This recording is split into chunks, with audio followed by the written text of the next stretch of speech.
Keçmişdə kənd evlərində, indi çox kənd evlərində də az qalıb, amma yaşayış, həyat tərzi başqa idi. Hər şeyi evdə eləyirdilər. Məsələn, deyək,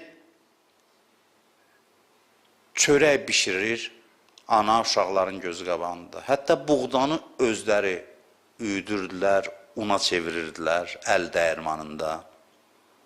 Bu proses idi. Ondan sonra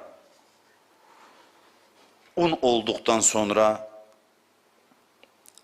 xəmir eləyirdi, onu yoğururdu, yapırdı, çörək pişirirdi. Bir proses idi ki, gözləməliydin. Hədislərdə var ki, çörəyi evinizdə pişirin özünüz. İndi bunu tez kəs əməl eləmir. Şəhər həyatında ümumiyyətlə mümkün deyil. Yəni, əməl etmirlər.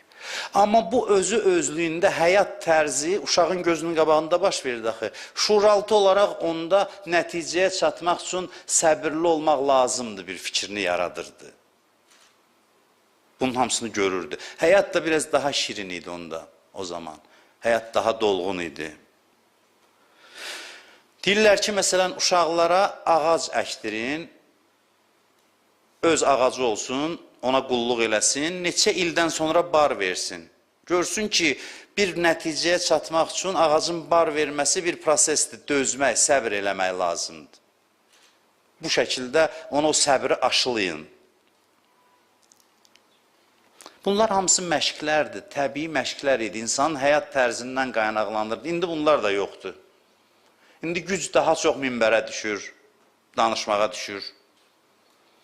Xüsusilə şəhər həyatında, xüsusilə indiki dövrdə həyat çox sürətli, çox dinamikdir.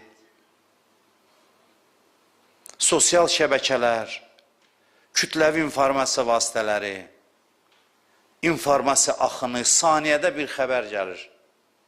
Saniyədə. Bütün bunlar səbri zəiflədir. Səbir xüsusiyyətini, ümumiyyətlə, müasir dövrün həyat tərzi. Səbrə tam ziddir. Uşaqlar üçün elə oyunlar düşünmək lazımdır ki, səbri tərbiyə eləsin. Yoxsa indiki oyunlar da sürətlidir. Səbri alır. Bunun da gələcəkdə çox böyük fəsadları olur. Və olacaq da.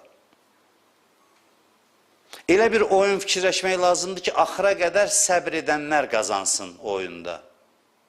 Bunu düşünmək lazımdır.